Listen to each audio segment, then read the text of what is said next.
ओम श्री गणेशाय नमः। ओम श्री दुर्गादेव्यै नमः। अथ दुर्गा सप्तशती पाठः। अथ देव्याः कवचं विनियोगः।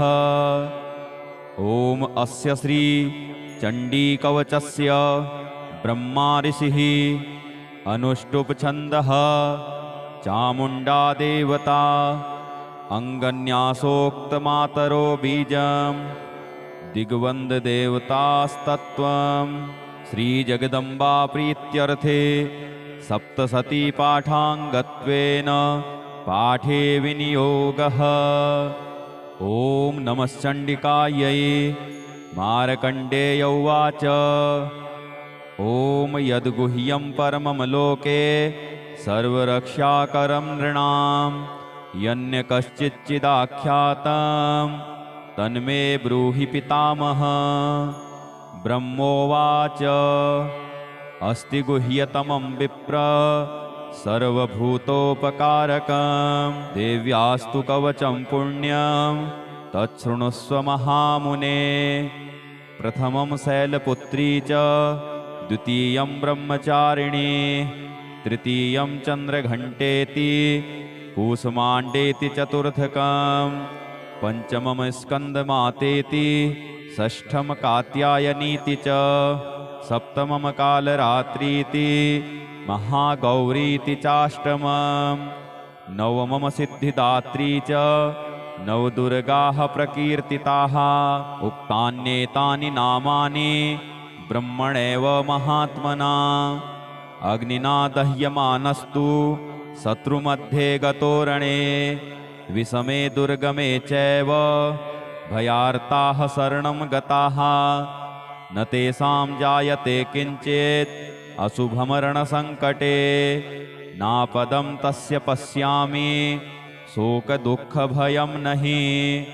यस्तु भक्त्या स्मृता नूनं तेषां वृद्धिः प्रजायते। ये त्वां स्मरन्ति देवेशि रक्ष्यसे तान्न संशयः।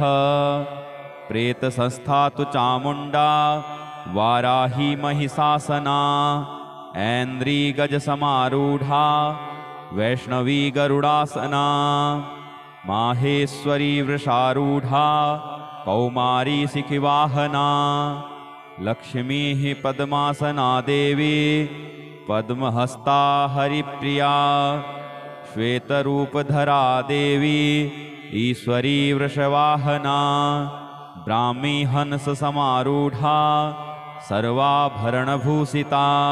इत्येता मातरः सर्वाः सर्वयोगसमन्विताः नानाभरणशोभाढ्या नानारत्नोपशोभिताः।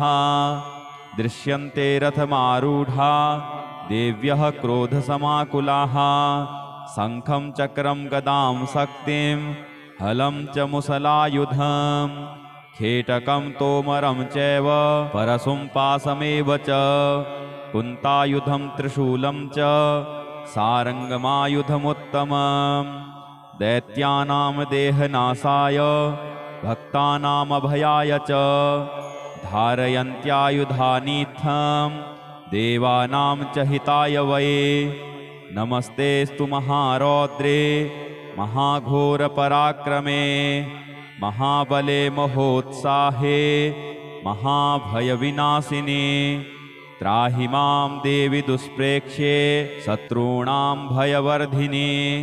प्राच्यां रक्षतु मामेन्द्री आग्नेयामग्निदेवता दक्षिणेवतु वाराही नैऋत्यां खड्गधारिणी प्रतीच्यां वारुणी रक्षेत् वायव्यां मृगवाहिनी उदीच्यां पातु कौमारी ऐशान्यां शूलधारिणी ऊर्ध्वं ब्रह्माणि मे रक्षेत् अधस्तात् वैष्णवी तथा एवं दश दिशो रक्षेत् चामुण्डा सववाहना। जया मे चाग्रतः पातु विजया पातु पृष्ठतः अजिता वाम पार्श्वे तु दक्षिणे चापराजिता शिखामुद्योतिनी रक्षेत् उमामूर्ध्नि व्यवस्थिता मालाधरी ललाटे च भ्रुवौ रक्षेद्यशस्विनी त्रिनेत्रा च भ्रुवोर्मध्ये यमघण्टा च नासिके शङ्खिनी चक्षुषोर्मध्ये श्रोत्रयोर्द्वारवासिनी कपोलौ कालिका रक्षेत् कर्णमूले तु साङ्करी नासिकायां सुगन्धा च उत्तरोष्ठे च चर्चिका अधरे चामृतकला जिह्वायां च सरस्वती दन्तान् रक्षतु कौमारी कण्ठदेशे तु चण्डिका घण्टिकां चित्रघण्टा च महामाया च तालुके कामाक्षी चिबुकं रक्षेत् वाचं मे सर्वमङ्गला ग्रीवायां भद्रकाली च पृष्ठवंशे धनुर्धरी नीलग्रीवा बहिः कण्ठे नलिकां नलकूबरी स्कन्दयोः खड्गिनी रक्षेत् बाहू मे वज्रधारिणी हस्तयोर्दण्डिनी रक्षेत् अम्बिका चाङ्गुलीषु च नखान् शूलेश्वरी रक्षेत् कुक्षौ रक्षेत् कुलेश्वरी स्तनौ रक्षेन् महादेवी मनः शोकविनाशिनी हृदये ललिता देवी उदरे शूलधारिणी नाभौ च कामिनी रक्षेत् गुह्यं गुह्येश्वरी तथा पूतना कामिका मेढ्रं गुदे महिषवाहिनी कट्यां भगवती रक्षेत् जानुनीं विन्ध्यवासिनी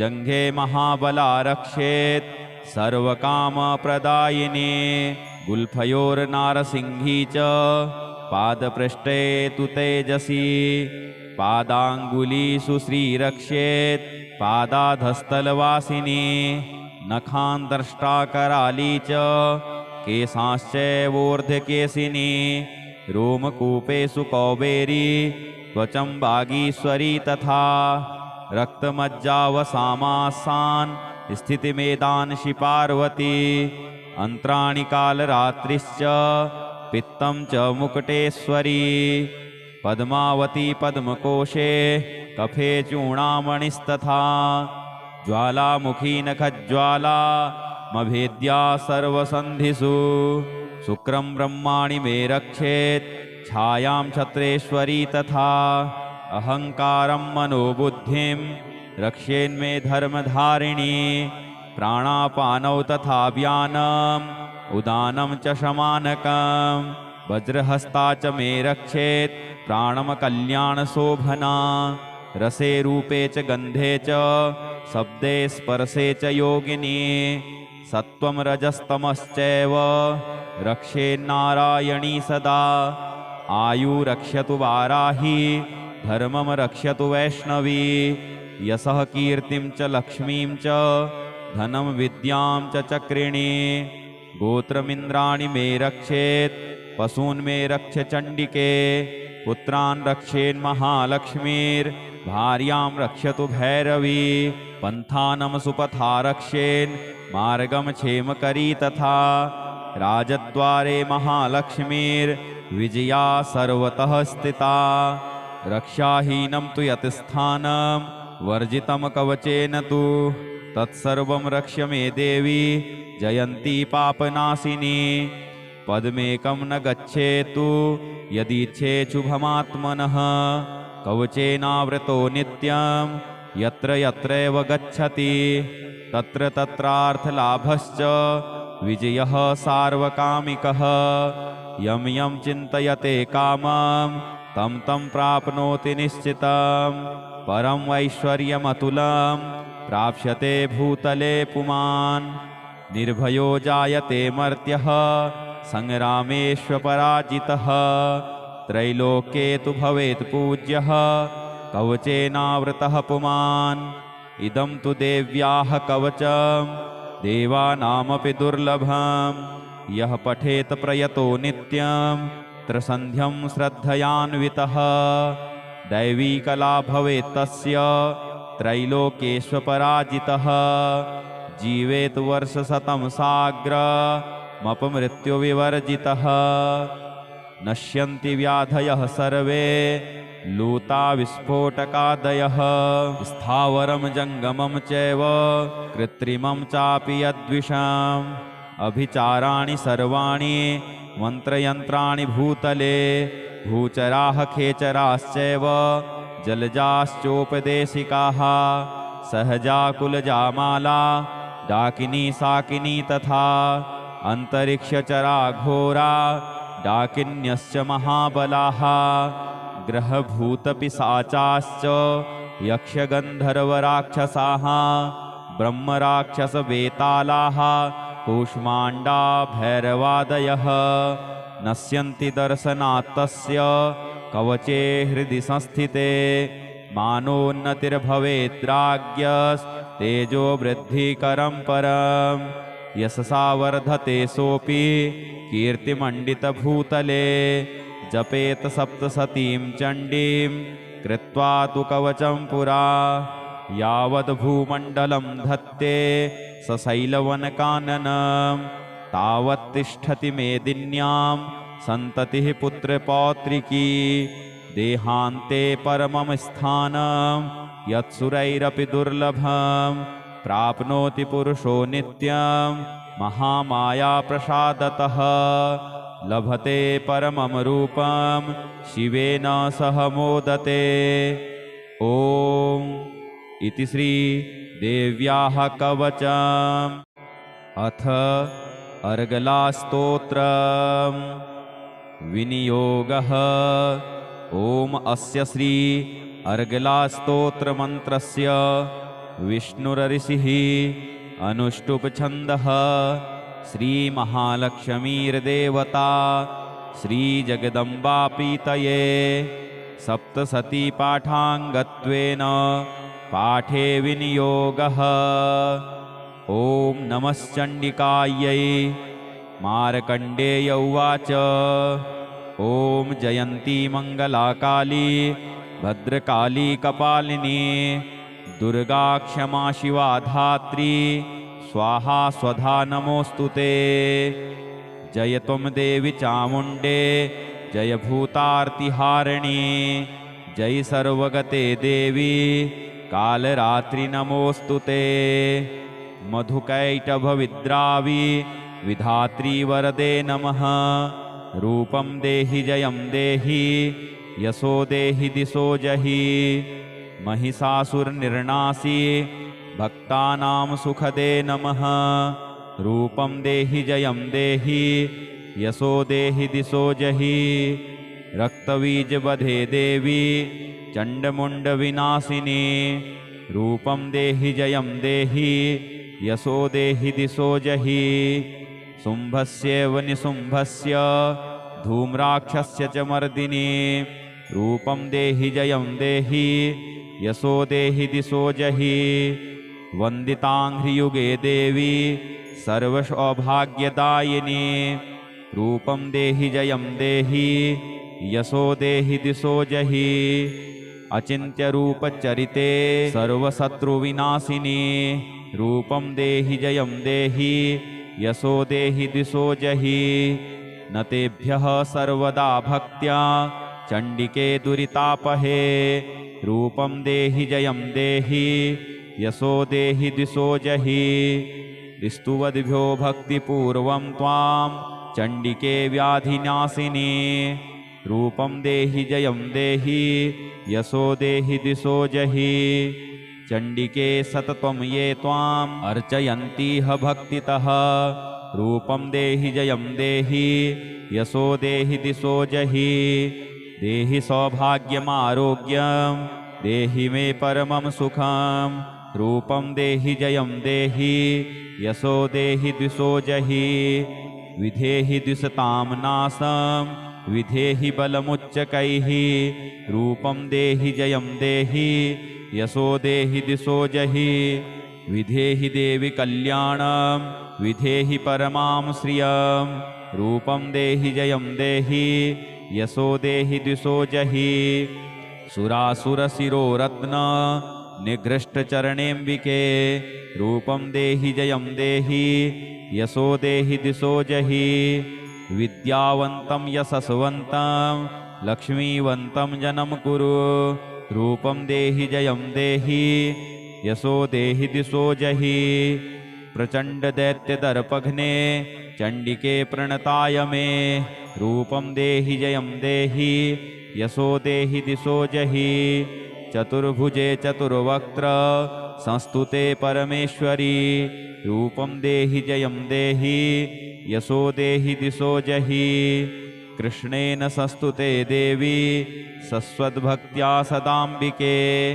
रूपं देहि जयं देहि यशो देहि दिशो जहि। हिमाचल सुतानाथ संस्तुते परमेश्वरी। रूपं देहि जयं देहि यशो देहि दिशो जहि। इंद्राणीपति सद्भाव पूजिते परमेश्वरी। रूपं देहि जयं देहि यशो देहि दिशो जहि। देवी प्रचंड दुर्दंड दैत्य दर्प विनाशिनी। रूपं देहि जयं देहि यशो देहि दिशो जहि। देवी भक्त जनोदामत् अत्तानंदोदयेऽम्बिके। रूपं देहि जयं देहि यशो देहि दिशो जहि। पत्नी मनोरमां देवी मनोवृत्तानुसारिणीं। तारिणीं दुर्गसंसार सागरस्य कुलोद्भवाम्। इदं स्तोत्रं पठित्वा तु महास्तोत्रं पठेन्नरः स तु सप्तशती संख्या वरमाप्नोति संपदाम्। ॐ इति श्री देव्या अर्गला स्तोत्रम्। अथ कीलकं विनियोगः। ओम अस्य श्री कीलकमन्त्रस्य शिवऋषिः अनुष्टुप् छन्दः।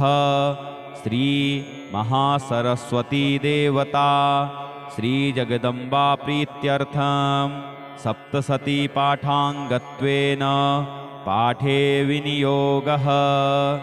ओम नमश्चण्डिकायै।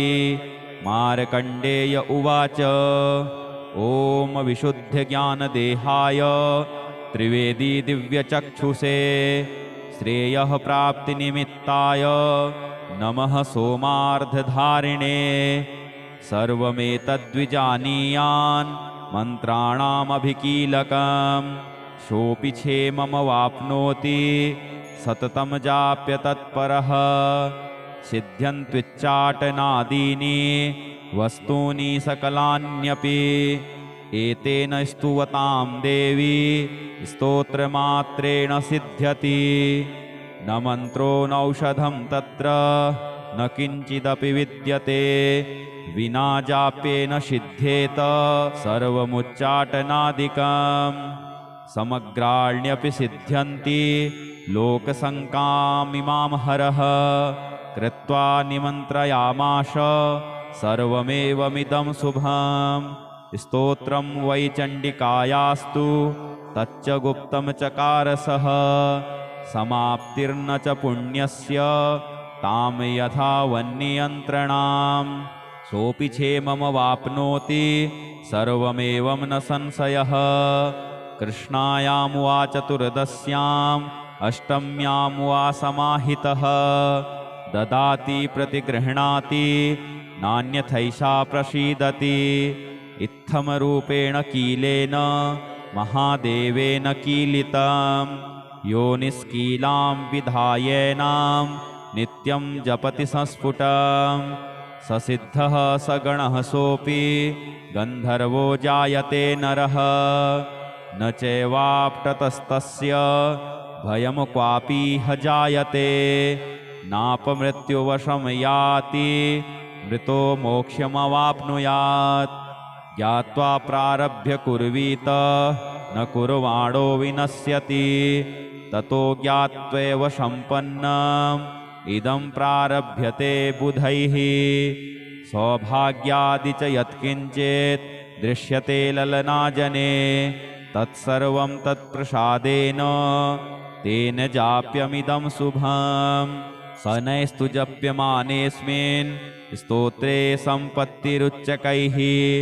भवत्येव समग्रापि ततः प्रारभ्यमेव तत् ऐश्वर्यं यत् प्रसादेन सौभाग्यारोग्यसम्पदः शत्रुहानिः परो मोक्ष्यः स्तूयते सा न किं जनैः। ॐ इति श्री देव्याः कीलकस्तोत्रम्। श्री दुर्गायै नमः। अथ श्री दुर्गा सप्तशती पाठः। अथ प्रथमोऽध्यायः विनियोगः। ॐ प्रथमचरित्रस्य ब्रह्मा ऋषिः, महाकाली देवता, गायत्री छन्दः, नन्दाशक्तिः, रक्तदन्तिका बीजम्, अग्निस्तत्त्वं, ऋग्वेदः स्वरूपं। श्रीमहाकाली प्रीत्यर्थे प्रथमचरित्र पाठे विनियोगः। ध्यानम्। ॐ खड्गं चक्रगदेषु चापपरिघान् शूलं भुसुण्डीं शिरः शङ्खं सन्ददधीं करैस्त्रिनयनां सर्वाङ्गभूषावृतां नीलास्मद्युतिमास्य पाददशकां सेवे महाकालिकां यामस्तौस्त्वपि ते हरौ कमलजो हन्तुं मधुं कैटभम्। ॐ नमश्चण्डिकायै। ॐ ऐं मार्कण्डेय उवाच।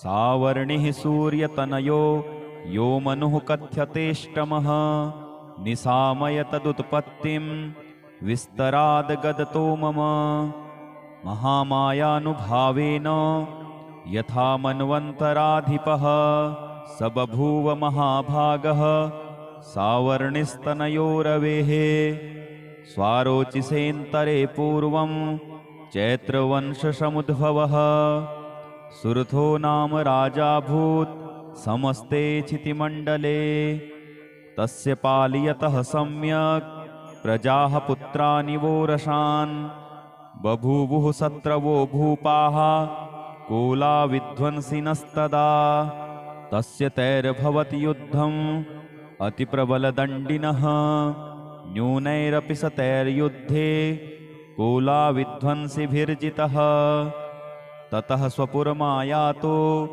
निजदेशाधिपोऽभवत् आक्रान्तः स महाभागस्तैस्तदा प्रबलारिभिः अमात्यैर्बलभिर्दुष्ट दुर्बलस्य दुरात्मभिः कोशो बलं चापहृतं तत्रापि स्वपुरे ततः ततो मृगया व्याजेन हृतस्वाम्यः स भूपतिः एकाकी हयमारुह्य जगाम गहनं वनं स तत्राश्रममद्राक्षेत् द्विजवर्यस्य मेधसः प्रशान्तस्वापदाकीर्णं मुनिशिष्योपशोभितं तस्थौ कस्यस्य कालं च मुनिना तेन सत्कृतः इतश्चेतश्च विचरस्तस्मिन् मुनिवराश्रमे सोचिन्तयत्तदा तत्र ममत्वाकृष्टचेतनः मत्पूर्वैः पालितं पूर्वं मया हीनं पुरं हि तत् मद्भृत्यैस्तैरसद्वृत्तैर्धर्मतः पाल्यते न वा न जाने स प्रधानो मे शूरहस्ती सदा मदः मम वैरिवशं यातः कान् भोगानुलप्स्यसे ये ममानुगता नित्यं प्रसादधनभोजनैः अनुवृत्तिं ध्रुवं तेद्य कुर्वन्त्यन्यमहीभृताम् असम्यग्व्यवशीलस्तैः कुर्वद्भिः सततं व्ययम् सञ्चितः सोति दुःखेन क्षयं कोशो गमिष्यति एतच्चान्यच्च सततं चिन्तयामाश पार्थिवः तत्र विप्राश्रमाभ्यासे वैश्यमेकं ददर्शसः सपृष्टस्तेन कस्त्वं भो हेतुश्चागमनेऽत्र कः सशोक इव कस्मात् त्वं दुर्मना इव लक्ष्यसे इत्याकर्ण्यवचस्तस्य भूपतेः प्रणयोदितं प्रत्युवाच सतं वैश्यः प्रशयावनतो नृपं। वैश्य उवाच समाधिर्नाम वैश्योऽहम् उत्पन्नो धनिनां कुले। पुत्रदारे निरस्तश्च धनलोभादसाधुभिः विहीनश्च धनैर्दारैः पुत्रैरादाय मे धनम्। वनमभ्यागतो दुःखी निरस्तश्चाप्तबन्धुभिः सोऽहं न वेद्मि पुत्राणां कुशलाकुशलात्मिकां। प्रवृत्तिं स्वजनानां च दाराणां चात्र संस्थितः। किं नु तेषां गृहे क्षेमम् अक्षेमं किं नु साम्प्रतं। कथं ते किं नु सद्वृत्ता दुर्वृत्ताः किं नु मे श्रुताः। राजोवाच यैर्निरस्तो भवान् लुब्धैः पुत्रदारादिभिर्धनैः तेषु किं भवतः स्नेहम् अनुबध्नाति मानसम्। वैश्य उवाच एवमेतद्यथा प्राह भवानस्मद्गतं वचः। किं करोमि न बध्नाति मम निष्ठुरतां मनः। यः संत्यज्य पितृस्नेहं धनलुब्धैः निराकृतः। पतिस्वजनहार्दं च हार्दितेष्वेव मे मनः। किमेतन्नाभिजानामि जानान्नपि महामते। यत् प्रेम प्रवणं चित्तं विगुणेष्वपि बन्धुषु तेषां कृते मे निःश्वासो दौर्मनस्यं च जायते। करोमि किं यन्न मनस्ते स्वप्रीतिषु निष्ठुरम्। मार्कण्डेय उवाच ततस्तौ सहितौ विप्र तं मुनिं समुपस्थितौ। समाधिर्नाम वैश्योऽसौ स च पार्थिवसत्तमः। कृत्वा तु तौ यथा न्यायं यथार्हं तेन संविदम्। उपविष्टौ कथाः काश्चित् चक्रतुर्वैश्यपार्थिवौ। राजोवाच भगवस्त्वामहं प्रष्टुम् इच्छामेकं वदस्व तत्। दुःखाय यन्मे मनसः स्वचित्तायत्ततां विना। मम त्वं गतराज्यस्य राज्याङ्गेष्वखिलेष्वपि। जानतोऽपि यथाज्ञस्य किमेतन्मुनिषत्तमः। अयं च निकृतः पुत्रैर्दारैर्भृत्यैस्तथोज्झितः। स्वजनेन च सन्तक्तस्तेषु हार्दि तथाप्यति। एवमेष तथाहं च द्वावप्यत्यन्तदुःखितौ। दृष्टदोषेऽपि विषये मम त्वाकृष्टमानसौ। तत्किमेतन्महाभाग यन्मोहो ज्ञानिनोरपि। ममास्य च भवत्येषा विवेकान्धस्य मूढता। ऋषिरुवाच ज्ञानमस्ति समस्तस्य जन्तोर्विषयगोचरे। विषयश्च महाभाग याति चैवं पृथक् पृथक्। दिवान्धाः प्राणिनः केचित् त्रात्रावन्धास्तथा परे। केचित् दिवा तथा रात्रौ प्राणिनस्तुल्यदृष्टयः। ज्ञानिनो मनुजाः सत्यं किं तु तेन हि केवलम्। यतो हि ज्ञानिनः सर्वे पशुपक्षिमृगादयः। ज्ञानं च तन्मनुष्याणां यत्तेषां मृगपक्षिणां। मनुष्याणां च यत्तेषां तुल्यमन्यत्तथोभयोः। ज्ञानेऽपि सति पश्येतान् पतङ्गान् छावचञ्चुषु। कणमोक्ष्यादृतान् मोहात् पीड्यमानानपि क्षुधा। मानुषा मनुजव्याघ्र साभिलाषाः सुतान् प्रति। लोभात् प्रत्युपकाराय नन्वेतान् किं न पश्यसि। तथापि ममतावर्ते मोहगर्ते निपातिताः। महामायाप्रभावेण संसारस्थितिकारिणा। तन्नात्र विस्मयः कार्यो योगनिद्रा जगत्पतेः।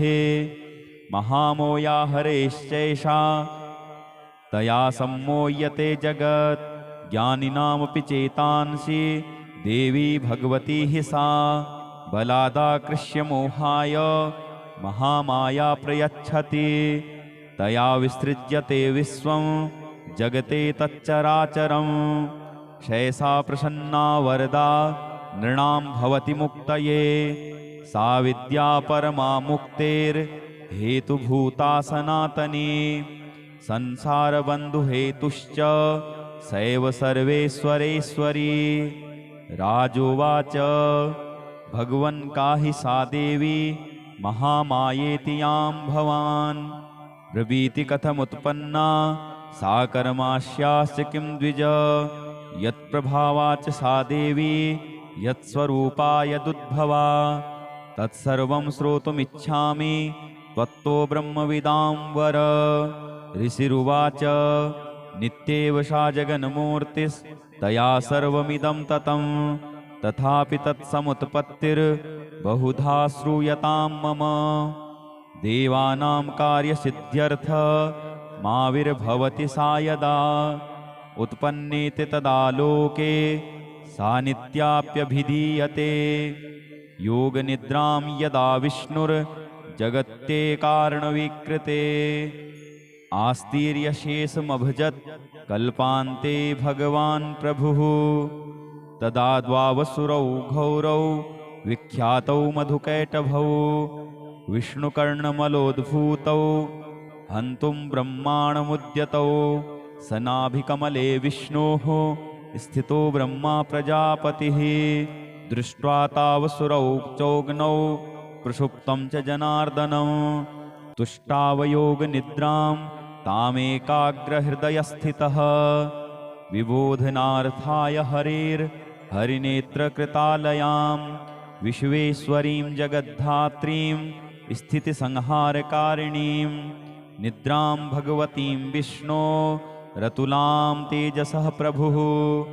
ब्रह्मोवाच त्वं स्वहा त्वं स्वधा त्वं हि वसट्कारः स्वरात्मिका सुधा त्वमक्षरे नित्ये त्रिधा मात्रात्मिका स्थिता अर्धमात्रा स्थिता नित्या यानुचार्या विशेषतः त्वमेव संध्या सावित्री त्वं देवी जननी परा त्वयैर्तद्धार्यते विश्वं त्वयैर्तत्सृज्यते जगत् त्वयैर्तत्पाल्यते देवी त्वमत्स्यन्ते च सर्वदा विसृष्टौ सृष्टिरूपा त्वं स्थितिरूपा च पालने तथा संहतिरूपान्ते जगतोऽस्य जगन्मये महाविद्या महामाया महामेधा महास्मृतिः महामोहा च भवति महादेवी महासुरी प्रकृतिस्त्वं च सर्वस्य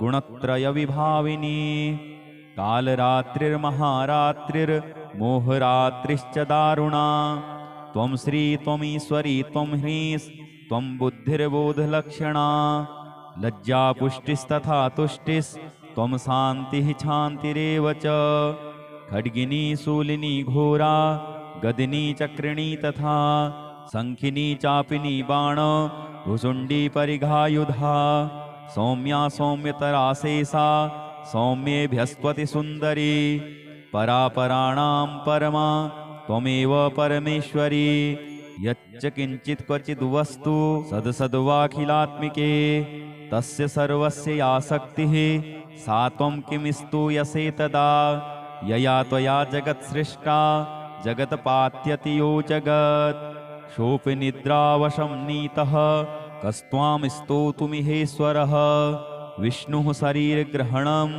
अहमीशान एव च कारितास्ते यतो तस्त्वां कः स्तोतुं शक्तिमान् भवेत् सा त्वमित्थं प्रभावैः स्वरुदारैर्देवि संस्तुता मोहयेतौ दुराधर्षा वसुरौ मधुकैटभौ प्रबोधं च जगत्स्वामी नीयतामच्युतो लघु बोधश्च क्रियतामस्य हन्तुमेतौ महासुरौ।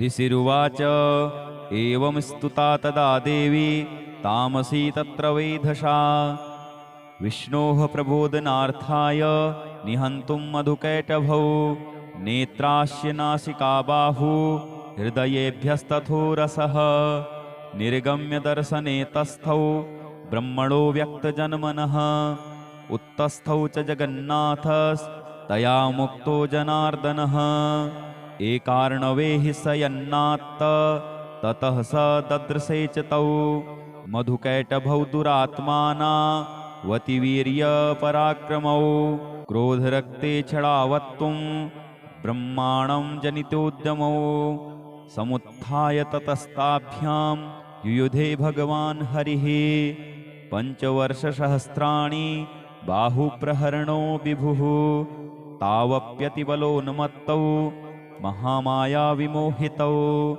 उक्तवन्तौ वरोऽस्मत्तो व्रियतामिति केशवम् श्रीभगवानुवाच भवेतामद्य मे तुष्टौ मम वध्यावुभावपि किमन्येन वरेणात्र एतावद्धिव्रतं मम ऋषिरुवाच वञ्चिताभ्यामिति तदा सर्वमापोमयं जगत् विलोक्यताभ्यां गदितो भगवान् कमलेक्षणः आवां जहि न यत्रोर्वी सलिलेन परिप्लुता ऋषिरुवाच तथेत्युक्त्वा भगवता शङ्खचक्रगदाभृता कृत्वा चक्रेण वैच्छिन्ने जघने शिरसि तयोः एवमेष समुत्पन्ना ब्रह्मणा संस्तुता स्वयं प्रभावमस्या देव्यास्तु भूयः शृणु वदामि ते ऐं ॐ इति श्री मार्कण्डेयपुराणे सावर्णिके मन्वन्तरे देवी महात्म्ये मधुकैटभवधो नाम प्रथमोऽध्यायः। श्रीदुर्गार्पणमस्तु। ॐ द्वितीयोऽध्यायः विनियोगः। ॐ मध्यमचरित्रस्य विष्णुरऋषिः महालक्ष्मीर्देवता उष्णिकछन्दः शाकम्भरी शक्तिः दुर्गाबीजं वायुस्तत्त्वं यजुर्वेदः स्वरूपं श्रीमहालक्ष्मीप्रीत्यर्थं मध्यमचरित्रपाठे विनियोगः। ध्यानम्। ॐ अक्षस्त्रकपरशुं गदेषु कुलिशं पद्मं धनुष्कुण्डिकां दण्डं शक्तिमसिं च चर्मजलजं घण्टां सुराभाजनम् शूलमपाशसुदर्शने च दधतीं हस्तैः प्रसन्नाननां सेवे शैरिभमर्दनीमिह महालक्ष्मीं सरोजस्थिताम्। ॐ नमश्चण्डिकायै। ॐ ह्रीं ऋषिरुवाच देवासुरमभूद्युद्धं पूर्णमब्धशतं पुरा महिषे सुराणामधिपे देवानां च पुरन्दरे तत्रासुरैर्महावीर्यैर्देवसैन्यं पराजितं जित्वा च सकलान् देवान् इन्द्रो भून्महिषासुरः।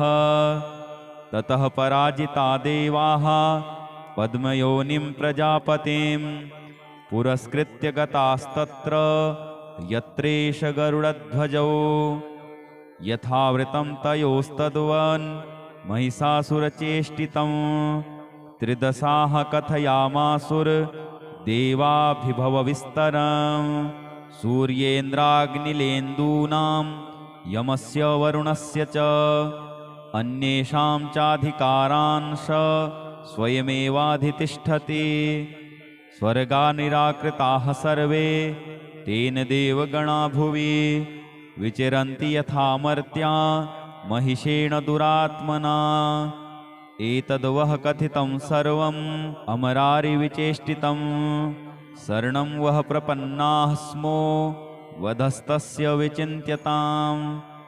इत्थं निशम्य देवानां वचांसि मधुसूदनः चकारकोपं शम्भुश्च भ्रुकुटीकुटिलाननौ ततोऽतिकोपपूर्णस्य चक्रिणो वदनात्ततः निश्चक्राम महत्तेजो ब्रह्मणः शङ्करस्य च अन्येषां चैव देवानां शक्रादीनां शरीरतः निर्गतं सुमहत्तेजस् तच्चैक्यं समगच्छत। अतीव तेजसः कूटं ज्वलन्तमिव पर्वतं ददृशुस्ते सुरास्तत्र ज्वालाव्याप्तदिगन्तरम्। अतुलं तत्र तत्तेजः सर्वदेव शरीरजम् एकस्थं तद्भून्नारी व्याप्तलोकत्रयं त्विषा। यदभूच्छाम्भवं तेजस्तेना जायत तन्मुखं याम्येन चाभवन् केशा बाहवो विष्णुतेजसा।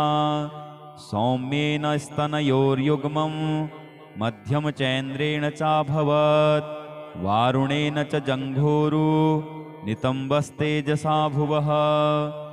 ब्रह्मणस्तेजसा पादौ तदङ्गुल्योऽर्कतेजसा वसूनां च कराङ्गुल्यः कौबेरेण च नासिका। तस्यास्तु दन्ताः सम्भूताः प्राजापत्येन तेजसा। नयनत्रितयं यज्ञे तथा पावकतेजसा। भ्रुवौ च सन्धयोस्तेजः श्रवणावनिलस्य च। अन्येषां चैव देवानां सम्भवस्तेजसां शिवा। ततः समस्तदेवानां तेजोराशि समुद्भवां तां विलोक्य मुदं प्रापुर अमरा महिषार्दिताः। शूलं शूलाद्विनिष्कृष्य ददौ तस्यै पिनाकधृक्। चक्रं च दत्तवान् कृष्णः समुत्पाद्य स्वचक्रतः। शङ्खं च वरुणः शक्तिं ददौ तस्यै हुतासनः। मारुतो दत्तवाश्चापं वाणपूर्णे तथेषुधि। वज्रमिन्द्रः समुत्पाद्य कुलिसादमराधिपः। ददौ तस्यै सहस्राक्षो घण्टामेरावदाद्गजात्। कालदण्डाद्यमोदण्डं पाशं चाम्बुपतिर्ददौ। प्रजापतिश्चाक्ष्यमालां ददौ ब्रह्माकमण्डलुं। समस्तरोमकूपेषु निजरश्मीन् दिवाकरः। कालश्च दत्तवान् खड्गं तस्या चर्म च निर्मलम्। क्षीरोदश्चामलं हारम् अजरे च तथाम्बरे। चूणामणिं तथा दिव्यं कुण्डले कटकानि च। अर्धचन्द्रं तथा शुभ्रं केयूरान् सर्वबाहुषु। नूपुरौ विमलौ तद्वत् ग्रेवेयकमनुत्तमम्। अङ्गुलीयकरत्नानि समस्तास्वङ्गुलीषु च। विश्वकर्मा ददौ तस्यै परशुं चातिनिर्मलम्। अस्त्राण्यनेकरूपाणि तथा भेद्यं च दंशनम्। अमलान् पङ्कजां मालां शिरस्युरसि चापराम्। अदज्जलधिस्तस्यै पङ्कजं चातिशोभनम्। हिमवान् वाहनं सिंहं रत्नानि विविधानि च। ददाव शून्यं सुरया पानपात्रं धनाधिपः। शेषश्च सर्वनागेशो महामणिविभूषितं। नागहारं ददौ तस्यै धत्तेयः पृथिवीमिमाम्। अन्यैरपि सुरैर्देवी भूषणैरायुधैस्तथा। सम्मानिताननादोच्चैः साट्टहासं मुहुर्मुहुः। तस्यानादेन घोरेण कृष्णमापूरितं नभः। अमायतातिमहता प्रतिशब्दो महानभूत्। चुक्षुभुः सकलालोकाः समुद्राश्च चकम्पिरे। चचालवसुधा चेलुः सकलाश्च महीधराः। जयेति देवाश्च मुदा तामूचुः सिंहवाहिनीं।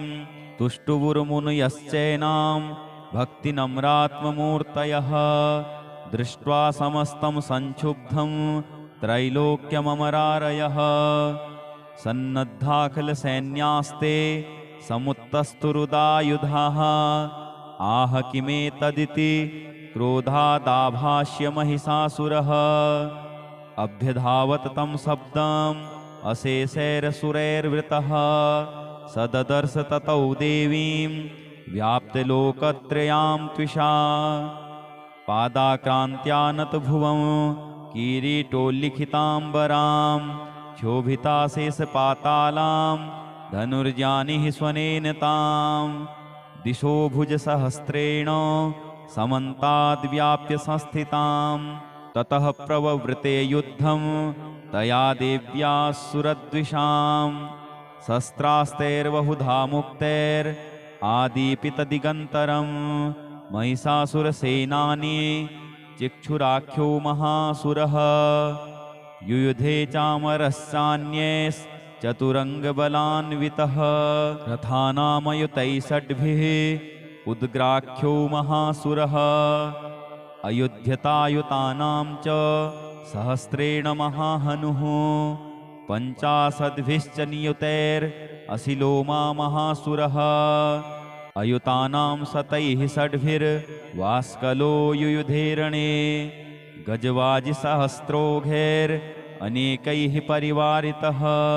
वृतो रथानां कोट्या च युद्धे तस्मिन् युध्यत विडालाख्यो युतानां च पञ्चाशद्विरथायुतैः युयुधे संयुगे तत्र रथानां परिवारितः अन्ये च तत्रायुतसो रथनागहयैर्वृताः युयुधुः संयुगे देव्या सह तत्र महासुराः कोटिकोटिसहस्रैस्तु रथानां दन्तिनां तथा हयानां च प्रतो युद्धे तत्राभून्महिषासुरः तोमरैर्भिन्दिपालैश्च शक्तिभिर्मुसलैस्तथा युयुधुः संयुगे देव्या खड्गैः परशुपट्टिसैः केचिच्च चिक्षुपुः शक्तिः केचित् पाशास्तथा परे देवीं खड्गप्रहारैस्तु ते तां हन्तुं प्रचक्रमुः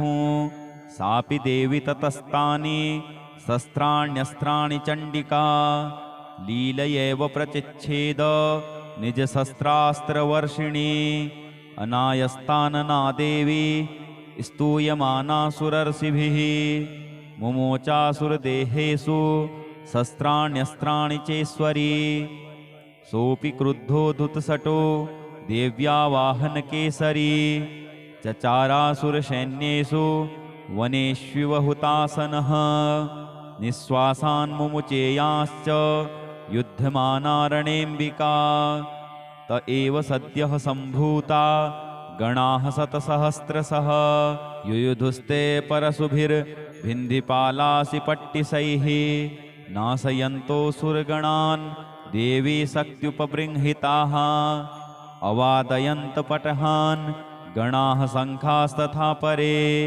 मृदङ्गाश्च तथैवान्ये तस्मिन् युद्धमहोत्सवे ततो देवी त्रिशूलेन गदया शक्तिवृष्टिभिः खड्गादिभिश्च शतसो निजघान् महासुरान् पातयामास चैवान्यान् घण्टास्वनविमोहितान् असुरान् भुवि पाशेन बद्ध्वा चान्यान्यकर्षयत् केचिद्युधात्कृतास्तीक्ष्णैः खड्गपातैस्तथा परे विपोतितानि पातेन गदया भुवशेरते वेमुश्च केचिद्रुधिरं मुशलेन भृशं हताः केचिन्निपतिता भूमौ भिन्नाः शूलेन वक्ष्यसि निरन्तराः सरोघेण कृताः केचिद्रणाजिरे सेनानुकारिणः प्राणान् मुमुचुस्तिर्दशार्दनाः केशांश्चिद्बाहवश्छिन्ना छिन्नग्रीवास्तथा परे शिरांसि पेतुरन्येषा मन्ये मध्ये विदारिताः विच्छिन्नजङ्घास्त्वपरे पेतुरुर्व्यां महासुराः एकबाहुवक्षिक्चरणाः केचिद्देव्या द्विधा कृताः छिन्नेऽपि चान्ये शिरसि पतिताः पुनरुत्थिताः कबन्धा युयुधुर्देव्या गृहीतपरमायुधाः ननृतुश्चापरे तत्र युद्धे तूर्यलयाश्रिताः कबन्धा छिन्नशिरसः खड्गशक्त्यष्टिपाणयः तिष्ठ तिष्ठेति भासन्तो देवी मन्ये महासुराः पातितैः रथनागाश्वैरसुरैश्च वसुन्धरा अगम्या सा भवत्तत्र यत्राभूत्स महारणः शोणितोघा महानद्यः सद्यस्तत्र प्रशुश्रुवुः मध्ये चासुरसैन्यस्य वारणासुरवाजिनां क्षणेन तन्महासैन्यम् असुराणां तथाम्बिका निन्नेच्छयं यथा वह्निस्तृणदारुमहाचयं स च सिंहो महानाद मुत्सृजन्धुतकेसरः शरीरेभ्यो मरारीणा मसूनिव विचिन्वति देव्या गणैश्च तैस्तत्र कृतं युद्धं महासुरैः यथेषां तु सुरदेवाः पुष्पवृष्टिमुचो दिवि। ओम इति श्री मार्कंडेय पुराणे सावर्णिके मनवंतरे देवी महात्म्ये महिषासुर सैन्यवधूनां द्वितीयोऽध्यायः। अथ तृतीयोऽध्यायः। ध्यानम्। ओम उद्यद्भानुसहस्रकान्तिमरुडक्षोमां शिरोमालिकां रक्तालिप्तपयोधरां जपवटीं विद्यामभीतिम्बरम् हस्ताब्जैर्दधतीं त्रिनेत्रविलसद्वक्त्रारविन्दश्रियं देवीं बद्धहिमांशुरत्नमुकुटां वन्देरविन्दस्थिताम्। ॐ नमश्चण्डिकायै। ॐ ऋषिरुवाच निहन्यमानं तत्सैन्यम् अवलोक्य महासुरः सेनानिश्चिक्षुरः कोपात् ययौ योद्धुमथाम्बिकां स देवीं सर्वर्षेण ववर्ष समरे सुरः यथा मेरुगिरेः शृङ्गं तोयवर्षेण तोयदः तस्य छित्त्वा ततो देवी लीलयैव सरोत्करान् जघानतुरगान् वाणैर्यन्तारं चैव वाजिनां चिच्छेद च धनुः सद्यो ध्वजं चातिसमुच्छ्रितं विव्याध चैव गात्रेषु छिन्नधन्वान् माशुगैः सच्छिन्नधन्वा विरथो हताशो हतसारथिः अभ्यधावत तां देवीं खड्गचर्मधरोऽसुरः सिंहमाहत्य खड्गेन तीक्ष्णधारेण मूर्धनि आजघान भुजे सव्ये देवीमप्यतिवेगवान्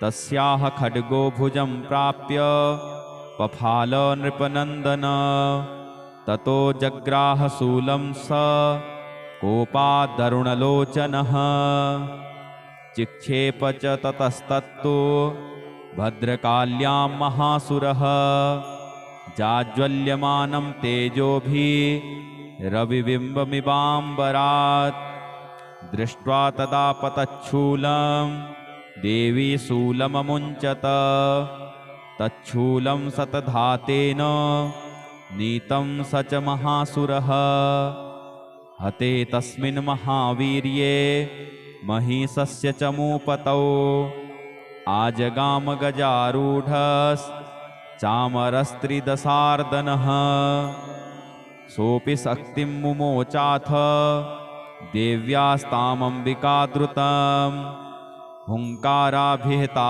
भूमौ पातयामास निष्प्रभां भग्नां शक्तिं निपतितां दृष्ट्वा क्रोधसमन्वितः चिक्षेप चामरः शूलं वाणैस्तदपि साञ्छिनत् ततः सिंहः समुत्पत्य गजकुम्भान्तरे स्थितः बाहुयुद्धेन युयुधे तेनोच्चैस्त्रिदशारिणा युध्यमानौ ततस्तौ तु तस्मान्नागान्महीं गतौ युयुधातेति संरब्धौ प्रहारैरतिदारुणैः ततो वेगात् खमुत्पत्य निपत्य च मृगारिणा करप्रहारेण शिरश्चामरस्य पृथक् कृतम् उद्ग्रश्चरणे देव्या शिलावृक्षादिभिर्हतः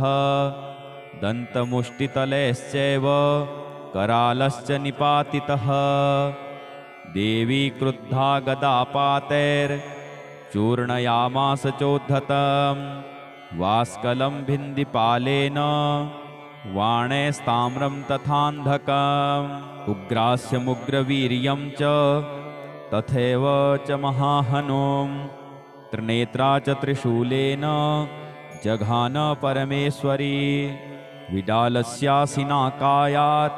पातयामास वै शिरः दुर्धरं दुर्मुखं चोभौ शरैर्निन्नेयमक्षयम् एवं सञ्चीयमाणे तु स्वसैन्ये महिषासुरः माहिषेण स्वरूपेण त्रासयामास तान् गणान् काश्चित्तुण्डप्रहारेण खुरचेपैस्तथा परान् लाङ्गूलताडिताश्चान्यान् शृङ्गाभ्यां च विदारितान् वेगेन काश्चित् परान् नादेन भ्रमणेन च निःश्वासपवनेनान्यान् पातयामास भूतले निपात्य प्रमथानीकम् अभ्यधावत सोऽसुरः सिंहं हन्तुं महादेव्याः कोपं चक्रे ततोऽम्बिका सोऽपि कोपान् महावीर्यः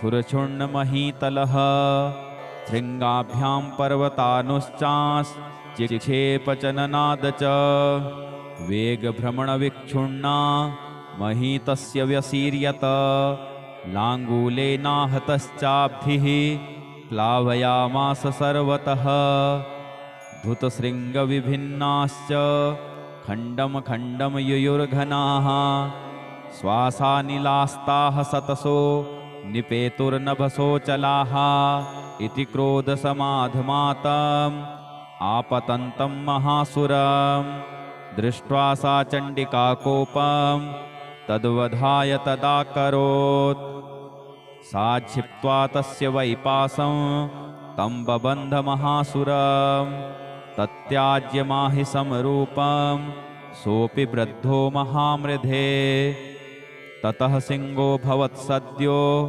यावत् तस्याम्बिका शिरः छिनत्ति तावत् पुरुषः खड्गपाणिरदृश्यत तत एवासु पुरुषं देवी चिच्छेदसायकैः तं खड्गचर्मणा सार्धं ततः सोऽभून्महागजः करेण च महासिंहं तं च कर्ष जगर्ज च कर्षतस्तु करं देवी खड्गेन नृकन्तत ततो महासुरो भूयो माहिषं वपुरा स्थितः तथैव क्षोभयामास त्रैलोक्यं सचराचरं ततः क्रुद्धा जगन्माता चण्डिकापानमुत्तमं पपौ पुनः पुनश्चैव जाहा सारुणलोचना ननर्द चासुरः सोऽपि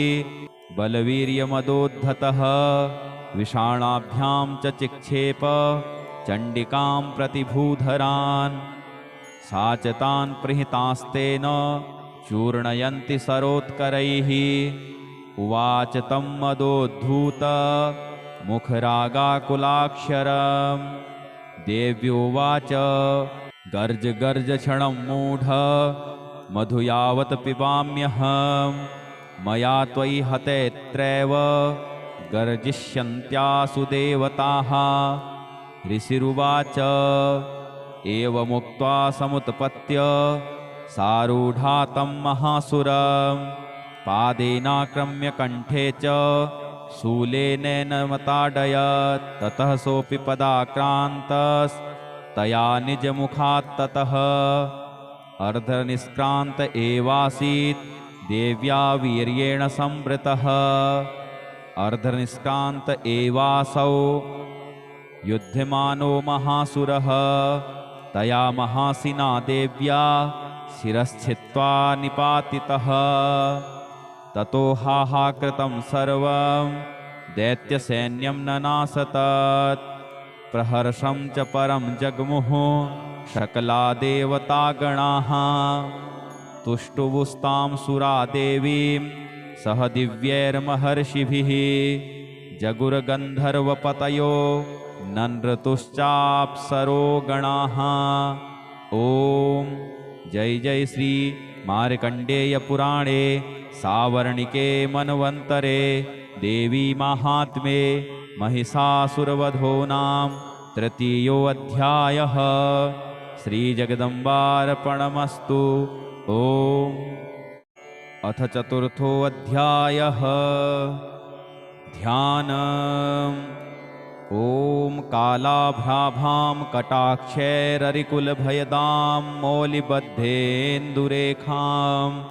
शङ्खं चक्रं कृपाणं त्रिशिखिमपि करैरुद्वहन्तीं त्रिनेत्रां सिंहस्कन्धाधिरूढां त्रिभुवनमखिलं तेजसा पूरयन्तीं ध्यायेद्दुर्गां जयाख्यां त्रिदशपरिवृतां सेवितां सिद्धकामैः। ॐ श्री भगवत्यै नमः। ॐ नमश्चण्डिकायै। ॐ ऋषिरुवाच शक्रादयः सुरगणा निहितेति वीर्ये तस्मिन् दुरात्मनि सुरारिबले च देव्या तां तुष्टुवुः प्रणति नम्रशिरोधरांसा वाग्भिः प्रहर्षपुलकोद्गमचारुदेहाः।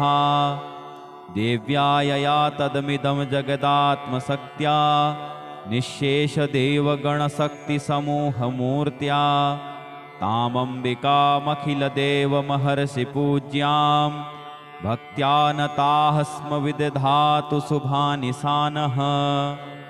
यस्याः प्रभावमतुलं भगवानन्तो ब्रह्माहरश्च न हि वक्तुमलं बलं च सा चण्डिकाखिलजगत्परिपालनाय नासाय चाशुभभयस्य मतिं करोतु। या श्रीः स्वयं सुकृतिनां भवनेष्वलक्ष्मीः पापात्मनां कृतधियां हृदयेषु बुद्धिः श्रद्धा सतां कुलजनप्रभवस्य लज्जा तां त्वां नताः स्म परिपालय देवि विश्वम्। किं वर्णयाम तव रूपमचिन्त्यमेतत् किं चातिवीर्यमसुरक्षयकारि भूरि किं चाहवेषु चरितानि तवाद्भुतानि सर्वेषु देव्यसुरदेवगणादिकेषु।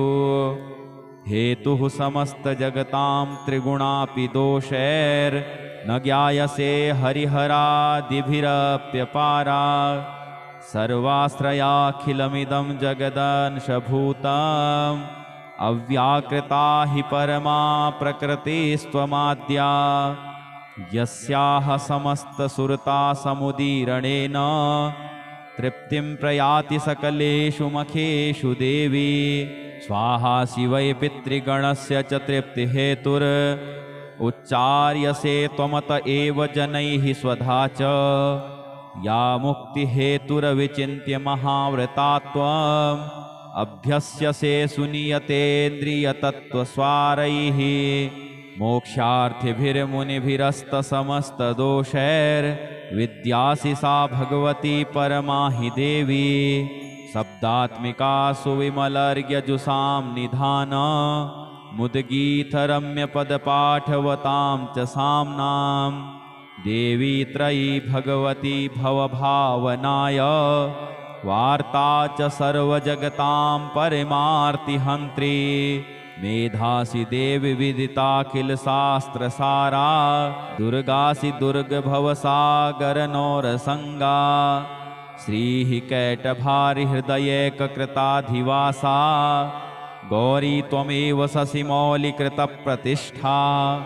ईषत्सहासममलं परिपूर्णचन्द्र बिम्बानुकारिकनकोत्तमकान्तिकान्तम् अत्यद्भुतं प्रहतमात्तरुषा तथापि वक्त्रं विलोक्य सहसा महिषासुरेण दुष्ट्वा तु देवि कुपितं भ्रकुटीकराल मुद्यच्छशाङ्कसदृच्छवियन्न सद्यः प्राणान् मुमोच महिषस्तदतीव चित्रम् कैर्जीव्यते हि कुपितान्तकदर्शनेन देवी प्रसीद परमा भवती भवाय सद्यो विनाशयसि कोपवती कुलानि विज्ञातमेतदधुनैव यदस्तमेतन् नीतं बलं सुविपुलं महिषासुरस्य ते सम्मता जनपदेषु धनानि तेषां यशांसि न च सीदति धर्मवर्गः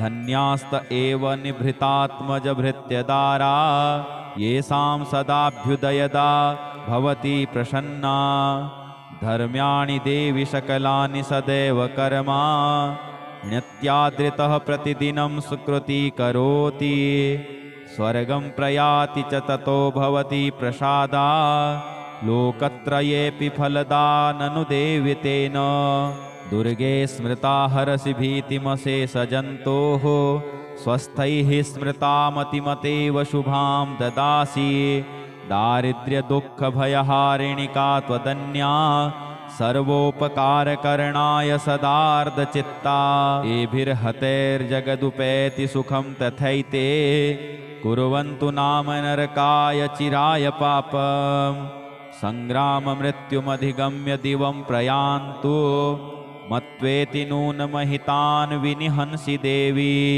दृष्ट्वैव किं न भवति प्रकरोति भस्म सर्वासुरा नरिषु यत्प्रहरणोषि शस्त्रम् लोकान् प्रयान्तु रिपवोऽपि हि शस्त्रपूता इत्थं मतिर्भवति ते स्वपि तेति साध्वी खड्गप्रभानिकरविस्फुरणैस्तथोग्रैः शूलाग्रकान्तिनिवहेन दृशोऽसुराणां यन्नागता विलयमन्सुमदिन्दुखण्ड योग्याननं तव विलोकयतां ततेतत् दुर्वृत्तवृत्तशमनं तव देवि शीलं रूपं तथैतदविचिन्त्यमतुल्यमन्यैः वीर्यं च हन्त्रिहृतदेव पराक्रमाणां वैरिष्वपि प्रकटितैव दया त्वयेत्थं केनोपमा भवतु तेस्य पराक्रमस्य रूपं च शत्रुभयकार्यतिहारि कुत्र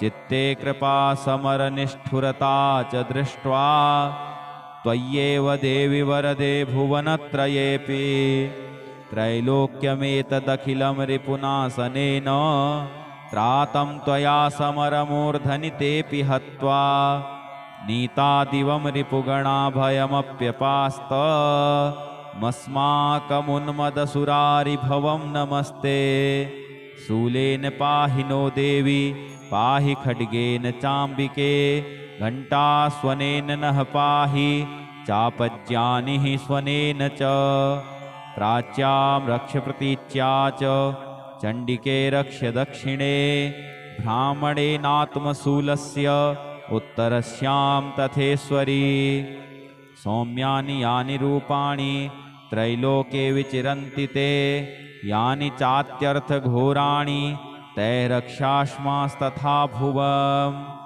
खड्गशूलगदादीनि यानि चास्त्राणि तेऽम्बिके करपल्लवसङ्गीनि तैरस्मान् रक्ष्य सर्वतः ऋषिरुवाच एवं स्तुता सुरैर्दिव्यैः कुसुमैर्नन्दनोद्भवैः अर्चितां जगतां धात्री तथा गन्धानुलेपनैः भक्त्या समस्तैस्त्रिदशैर्दिव्यैर्धूपैस्तु धूपिता प्राह प्रसादसुमुखी समस्तान् प्रणतान् सुरान् देव्योवाच व्रियतां त्रिदशा सर्वे यदस्मत्तोऽभिवाञ्छितं देवा ऊचुः भगवत्या कृतं सर्वं न किञ्चिदवशिष्यते यदयं निहतः शत्रु अस्माकं महिषासुरः यदि चापि वरो देयस्त्वयास्माकं महेश्वरी